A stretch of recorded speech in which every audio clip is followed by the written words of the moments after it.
Hussein ibn Ali, the Sharif of Mecca and head of the Arab nationalist movement, entered into an alliance with Britain, following a secret exchange of letters with Sir Henry McMahon, the British High Commissioner and effective ruler of Egypt. The Hashemite family was the only Arab body which cooperated with Britain in the First World War. In return, they sought to re-establish a pan-Arab kingdom throughout the Middle East. Britain dispatched a letter of support, explicitly excluding Christian Lebanon from this kingdom. Reference to Palestine, however, was somewhat ambiguous. The Arabs would claim that it was granted to them, while the British would declare that no such promise was made. This dispute would never have erupted, however, were it not for that other British document, the Balfour Declaration.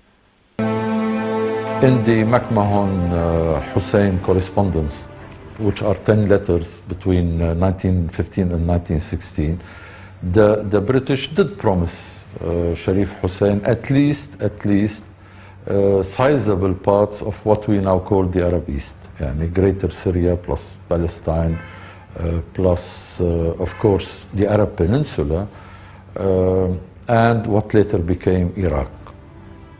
The man was promised an Arab kingdom and himself as a king of this Arab kingdom.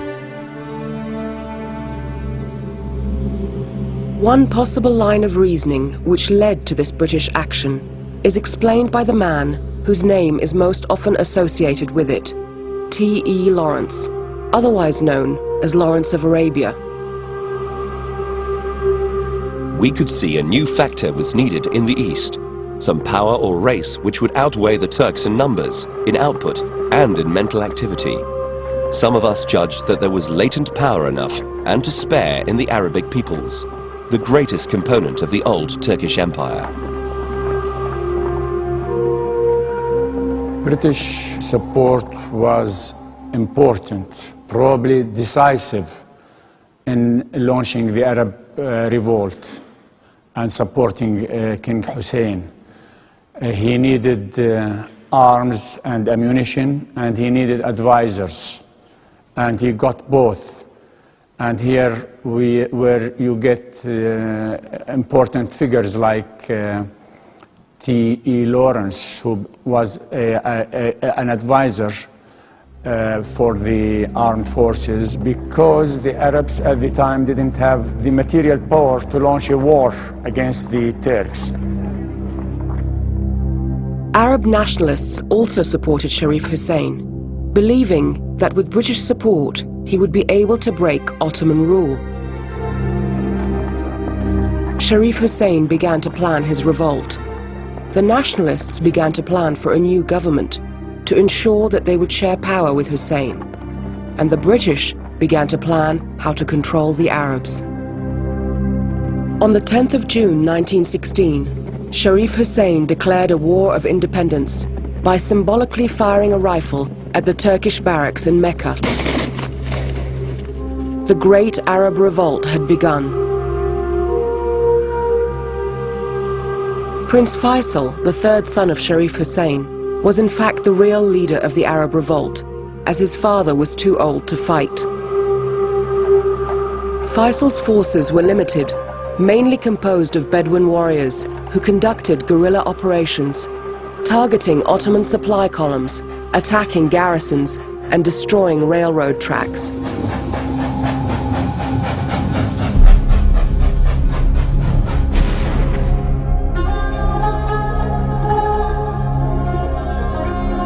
To the consternation of the Turks, the Arabs would disappear as suddenly as they appeared, hiding in the maze of the Rum Valley in Jordan.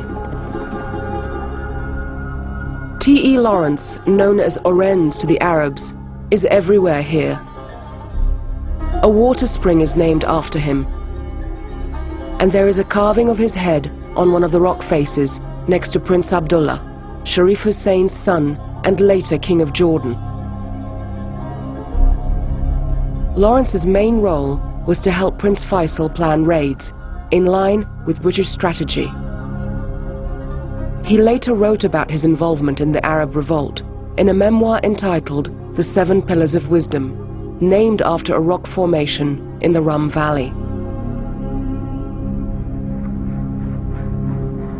The Arabs were portrayed as brave fighters who fight for freedom. They were portrayed as freedom fighters, which was great compared with the image they had retained before as a romantic image or people of black magic, something like that. So now you have the press portray them as freedom fighters who seek to liberate their country and who seek to unite their country. That remained for a while, I mean just for a short while, because after that the image was changed. A brand new future awaited the Arabs. Unfortunately, it just wasn't the one they were fighting for. In the middle of the war, the British betrayed the Arabs with not one, but two secret agreements. Sykes Picot wasn't the only clandestine agreement made about control of Arab lands. In the Balfour Declaration of 1917, British Foreign Secretary Arthur James Balfour promised Lord Rothschild, a leading British Jew, a homeland for the Jews in Palestine, laying the foundations of the future state of Israel. ملاحظ أنه في الثورة العربية الكبرى منعت جيوش الثورة العربية الكبرى أن يكون لها دور في فلسطين. What one notices in the Great Arab Revolt is that the Arab forces were forbidden a role in Palestine. I mean, when British forces arrived in Palestine, they were alone, because they were thinking about the Balfour Declaration. The Arabs discovered this later. The Arabs believed they were allies and were on one path, one fight. But the British planned from the beginning that the Arab kingdom did not include Palestine. That is, Palestine was outside the Arab kingdom deal they made with Sharif Hussein in Mecca. Initially unaware of the betrayals surrounding them, Arab forces celebrated the capture of Aqaba, a strategic port town on the Red Sea, in July 1917. June 1918. A British ship carrying supplies of gold and rifles to Emir Faisal also bore a distinguished passenger, Dr. Chaim Weizmann. The Zionist leader sought to reach an understanding with a man who then represented the Arab liberation movement. The desert meeting between the two leaders would subsequently lead to the signing of the Weizmann-Faisal Agreement on the Palestine question.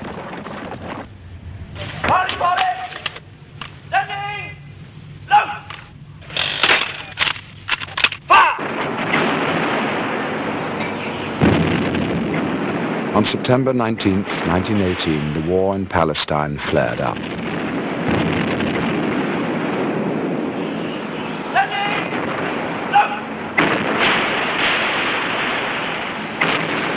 Hundreds of cannons opened a barrage of hellfire on Turkish positions. The main force then broke through the Jezreel Valley at the historic pass of Megiddo, climbing the Nazareth Hills and proceeding through the Golan Heights towards Damascus. At the same time, a task force was sent to occupy Transjordan. It included the Jewish Legion, comprising volunteers from Britain and from the United States who came to fight, as Jews, in the battle for liberation of the Promised Land. The Jewish Legion was the first to cross the Jordan River, fighting on the same side as the Arabs, but for different political reasons.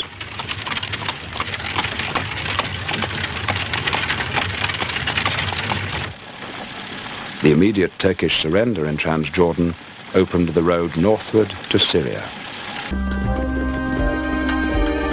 As the revolt progressed, the Ottomans began to execute independence activists in Beirut and Damascus.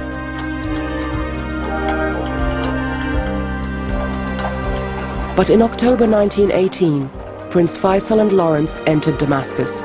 The Ottomans fled. The Arabs had won, and the liberation of Syria was received with great celebration. Already proclaimed King of the Arabs the previous year, Sharif Hussein prepared to take the throne. But the Arabs were betrayed yet again, this time from an unexpected quarter. Sharif Hussein was also betrayed in his own part of the world where the British had promised the Sauds to take over Najd and Hijaz. So not only he was not given an Arab kingdom, but his autonomous rule that was a tradition and accepted by the Ottomans, was lost to the tribal coalition of the Sauds, yes, with British help, and he spent his last days in Cyprus, of all places. The Syrians, or the people, that is the people of Syria, present-day Syria, Lebanon, Palestine, and Jordan, elected representatives, congressmen, and they all voted for King Faisal to become the king of Syria, which means that there was a will. The people were willing to get rid of the Turks and to get united. They didn't want to replace the Turks by other rulers like the British or the French or the Israelis at a later stage. أعتقد أن كل التاريخ العربي المعاصر وجد في تلك الفترة يعني. I believe that all modern Arab history was born at that moment. The Arab countries that exist today are the result of those agreements, including partitions and geographic borders. Countries called Syria, Lebanon, Iraq, or Saudi Arabia are all the result of Sykes-Picot. The creation of the Zionist entity is also linked to the Balfour Declaration. Sykes-Picot and Balfour have left very deep effects on the region. I mean, in addition to partitioning the region, it has created a set of regimes mainly based on ethnic or tribal or sectarian divisions. Prince Faisal was well aware of the tribal and sectarian divisions of the Arab world, and he had no problem recognizing the rights of Arab minorities, as long as he could bring them together in a single, united Arab kingdom. His vision was quite pragmatic, if you want. He was ready within his kingdom to accept an autonomous Christian zone in Mount Lebanon. He proposed the same scheme for the Jews in Palestine. And within this general Arab state, there would be a special region in Palestine which would be a Jewish entity. In early 1919, negotiations took place between Prince Faisal and Chaim Weizmann, a prominent Russian Jew who was head of the Zionist organization at the Paris Peace Conference, which was held by the Allies to negotiate the spoils of World War I. To improve his political standing, Faisal conferred with Weizmann and signed an agreement of cooperation with him, relinquishing his claim to Palestine and consenting that it be granted to the Jews. Faisal did not sign this document wholeheartedly. At the last minute, he added a certain reservation in his own handwriting, namely, on condition that the Arabs gain their independence, else I will not consider myself bound by a single word of this agreement. If the Arab kingdom became a reality, Prince Faisal promised that he would find a place for the Jews in the United Kingdom. But if the Arabs were not given their independence and a United Kingdom, then the promise was null and void. None of it mattered. At the same conference where Faisal and Weizmann signed their agreement, the Europeans prepared to openly take control of the former Ottoman territories. In July 1920, French forces defeated Faisal's new army at Maysalun and entered Damascus. The Arabs were once again under foreign domination. And for the first time, Arabs had to contend with national borders, which had never existed, even under Ottoman colonialism. Faisal returned to Damascus empty-handed.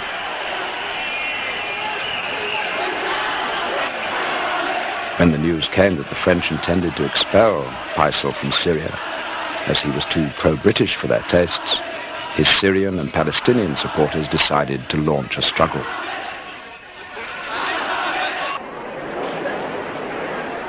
Excitement ran high in Jerusalem as well.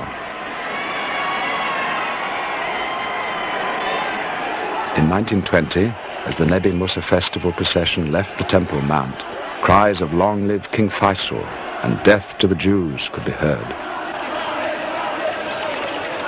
Suddenly the Arabs began to attack the Jews. The Nebi Musa riots of 1920 were the first violent Arab attack on Zionism. 7 Jews were killed and 200 wounded. The world cared little about events in Damascus and Jerusalem. 3 weeks later, the Allies convened a conference in the city of San Remo on the Italian Riviera.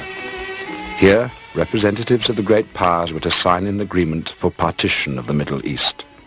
France received the mandate for all Syria and Lebanon, and immediately expelled the pro-British Faisal from Damascus. Britain was granted mandates over Iraq and Palestine, compensating Faisal for his expulsion from Syria by crowning him king of Iraq. Palestine, which then extended over both sides of the Jordan River, was set aside as a national home for the Jews. I think it was the first overt step of, at that time,